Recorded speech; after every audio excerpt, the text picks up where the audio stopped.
ચૂંટણી છે એ એક તકેદારીપૂર્વક કામ કરવાનો પ્રસંગ હોય છે. લોકોએ મત આપ્યા હોય, એ મત સાથે કોઈ ધાંધલી નથી થઈ અને ન થાય એના માટેની ચીવટ રાખવા માટેની હોય છે. લોકોના આશીર્વાદથી લાંબા વર્ષો સુધી ગુજરાતમાં ધારાસભ્ય તરીકે કામ કર્યું છે, જાહેર જીવનમાં કામ કર્યું છે, જિલ્લા પંચાયતની 2 ચૂંટણીઓ જીત્યો, વર્ષો સુધી ધારાસભ્ય રહ્યો. એટલે કેટલાક અનુભવો અને કેટલાક મિત્રો પાસેથી મળેલા સૂચનોના આધાર પર ચૂંટણીની પ્રક્રિયા શરૂ થઈ એ પહેલાથી જ અમે એ કોશિશ કરી હતી કે લોકોને દિલમાં કઈ વાત શું પડી છે અને શું જોઈએ.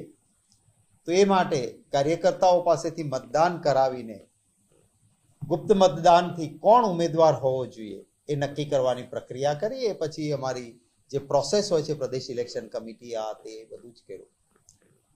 શરૂઆતમાં બધા કહેતા હતા કે કોંગ્રેસ ચૂંટણી જ ક્યાં લડી શકશે, અહીંયા તો કઈ સ્પર્ધા જેવું જ ગુજરાતમાં નથી, 5-5 લાખથી જીતીશું એમ ભાજપવાળાએ દાવા કરતા હતા.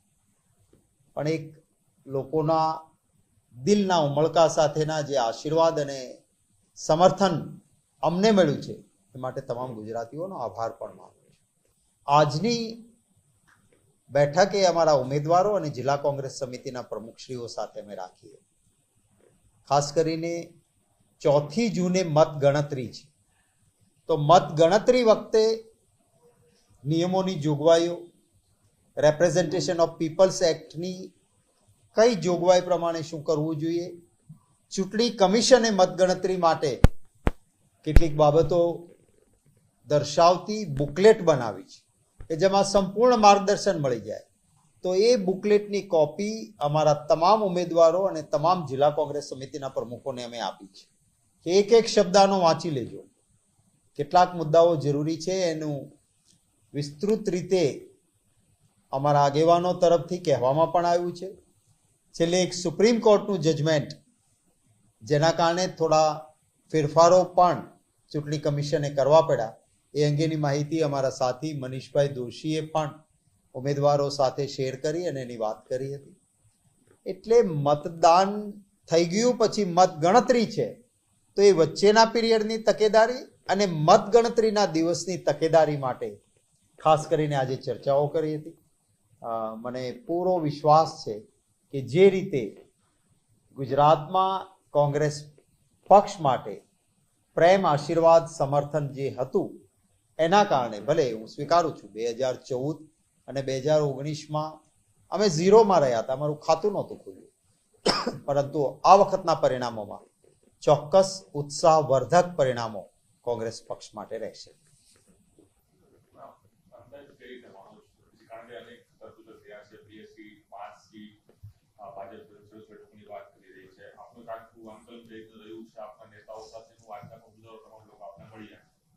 ચોક્કસ બધા જ અમારા ઉમેદવારો, અમારા જિલ્લા કોંગ્રેસ સમિતિના પ્રમુખશ્રીઓનો સૌનો એક સકારાત્મક અભિપ્રાય હતો કે અમે આટલી છેલ્લી ચૂંટણીઓમાં જે ઉત્સાહ નહોતો જોયો મતદાતાઓનો, કાર્યકર્તાઓનો, એ ઉત્સાહ હતો. હું તો દિલથી આભાર મારા તમામ કોંગ્રેસના કાર્યકર્તાઓનો માનીશ. આંગળીના વેઢે ગણાય એવા કેટલાક નેતાઓ જેને કોંગ્રેસ પક્ષે 0માંથી હીરો બનાવ્યા હોય, જેને પક્ષે બધું જ આપ્યું હોય, એ કદાચ વેચાણા છે અથવા ડરી ગયા છે, પાટલીઓ બદલી છે એમણે. પરંતુ મારો કોંગ્રેસ પરિવારનો કાર્યકર્તા, ભલે એને કંઈ બહુ મોટો પદ મળ્યું નથી, ભલે એની પાસે કોઈ કરોડો રૂપિયા નથી, પરંતુ એ વિચારધારાથી વિચલિત નથી થયો. એને કોઈ ખરીદી પણ નથી શક્યું કે એને ડરાવી પણ નથી શક્યું. અને એ જે અમારા કાર્યકર્તાઓની તાકાત છે, એના તરફ લોકોનો પણ પ્રેમ અને આશીર્વાદ છે. એટલે ચોક્કસ રીતે આજના મિટિંગમાં આપનો પ્રશ્ન હતો કે શું આંકલન લાગ્યું, તો ચોક્કસ સકારાત્મક, પોઝિટિવ એ એમના તરફથી આંકલન રહ્યું છે. અને ખાસ કરીને હું તો એ પણ કહીશ, મને વિશ્વાસ છે કે ખૂબ સારા પરિણામો આવવાના છે. પરંતુ જીત કે હાર, ઇતિહાસ યાદ કરજો. ઇતિહાસ કેવી રીતે, કેવા સંજોગોમાં, કેવા સિદ્ધાંત સાથે ચૂંટણી લડો છો એની ઇતિહાસ નોંધ લે છે.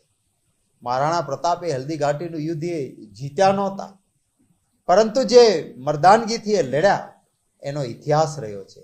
એમ હું ચોક્કસ કહીશ કે મારા પક્ષના કાર્યકર્તાઓ અને મારા પક્ષના ઉમેદવારો મક્કમતાથી ચૂંટણી લડ્યા છે અને એટલે મેં આજે એમનું સન્માન પણ કર્યું છે. પરિણામના દિવસે ચોક્કસ વિજય પણ થશે, ત્યારનું સન્માન જુદું, પણ આજે જે મક્કમતાથી ચૂંટણી લડ્યા છે, જે સિદ્ધાંત, જે ખમીર સાથે, જે નિષ્ઠા સાથે, એ ઉમેદવારોનું પણ આજે અમે સન્માન કર્યું છે.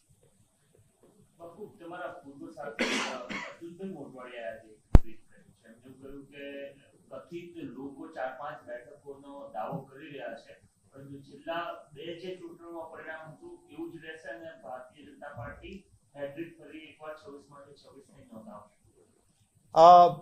કોઈ ભારતીય જનતા પાર્ટીમાં કાયમી રહેલો નેતા કંઈક બોલ્યો હોય તો એના ઉપર હું કોમેન્ટ કરું એ બરાબર છે. ગઈકાલ સુધી મારી સાથે હતા અને એમની કોમેન્ટો આવતી હતી, આજે ત્યાં ગયા તો એમને પણ પાછો હું જવાબ આપું એ મને વ્યાજબી નથી લાગતું.